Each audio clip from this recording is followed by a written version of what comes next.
ବିକାଶ ପଥରୁ ଦୂରରେ ସୀମାନ୍ତ ବାଲିଶଙ୍କରା ପ୍ରଶାସନିକ ଅବହେଳାର ଶିକାର କିନକିବନ୍ଧ ମୁଖ୍ୟ ରାସ୍ତା।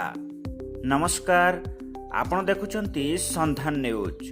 ଯୋଜନା ପରେ ଯୋଜନା ଚାଲିଛି, କୋଟି କୋଟି ଟଙ୍କାର ଅନୁଦାନ ବି ଆସୁଛି, ହେଲେ ଆଜି ବି ଅନ୍ଧାରରେ ସୀମାନ୍ତ ଅଞ୍ଚଳ।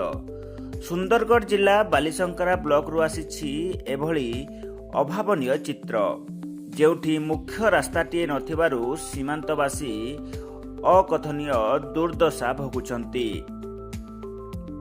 ବାଲିଶଙ୍କରା ବ୍ଲକର ସୀମାନ୍ତ ଅଞ୍ଚଳ ଆଜି ମଧ୍ୟ ବିକାଶର କୋଶ ଦୂରରେ।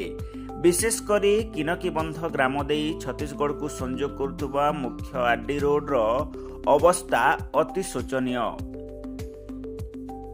ରାଜ୍ୟ ବାହାରକୁ ଯୋଗାଯୋଗ ପାଇଁ ଏହା ଏକ ପ୍ରମୁଖ ରାସ୍ତା ହୋଇଥିଲେ ମଧ୍ୟ ପ୍ରଶାସନର ଦୃଷ୍ଟି ଏହି ଅଞ୍ଚଳ ଉପରେ ପଡ଼ୁନାହିଁ।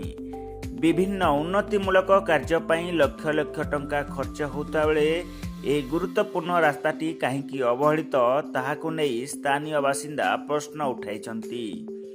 ବର୍ଷ ବର୍ଷ ଧରି ପ୍ରତିଶ୍ରୁତି ମିଳୁଥିଲେ ବି କାମ କ୍ଷେତ୍ରରେ କିଛି ଦେଖିବାକୁ ମିଳୁନି, ଯାହାକୁ ନେଇ ସୀମାନ୍ତ ଅଞ୍ଚଳବାସୀଙ୍କ ମଧ୍ୟରେ ତୀବ୍ର ଅସନ୍ତୋଷ ପ୍ରକାଶ ପାଇଛି। ଗ୍ରାମବାସୀଙ୍କ କହିବା କଥା, ଆମେ ସୀମାନ୍ତରେ ରହୁଛୁ ବୋଲି କ'ଣ ପ୍ରଶାସନ ଆମକୁ ଭୁଲି ଯାଇଛି? ଛତିଶଗଡ଼ ସହିତ ବ୍ୟବସାୟିକ ଓ ସାମାଜିକ ସମ୍ପର୍କ ପାଇଁ ଏହି ରାସ୍ତାଟି ଅତ୍ୟନ୍ତ ଜରୁରୀ। ଶୀଘ୍ର ଏହାର ମରାମତି ନହେଲେ ଆଗାମୀ ଦିନରେ ଆନ୍ଦୋଳନ ତୀବ୍ର ହେବ ବୋଲି ଗ୍ରାମବାସୀମାନେ ଚେତାବନୀ ଦେଇଛନ୍ତି। ଏବେ ଦେଖିବାକୁ ବାକି ରହିଲା ଏହି ସମ୍ବାଦ ପ୍ରସାରଣ ପରେ ଜିଲ୍ଲା ପ୍ରଶାସନ ଓ ବିଭାଗୀୟ ଅଧିକାରୀ କେବେ କୁମ୍ଭକର୍ଣ୍ଣ ନିଦ୍ରାରୁ ଜାଗୁଛନ୍ତି ଏବଂ କିନକିବନ୍ଧବାସୀଙ୍କୁ ଏହି ସମସ୍ୟାରୁ ମୁକ୍ତି ଦେଉଛନ୍ତି।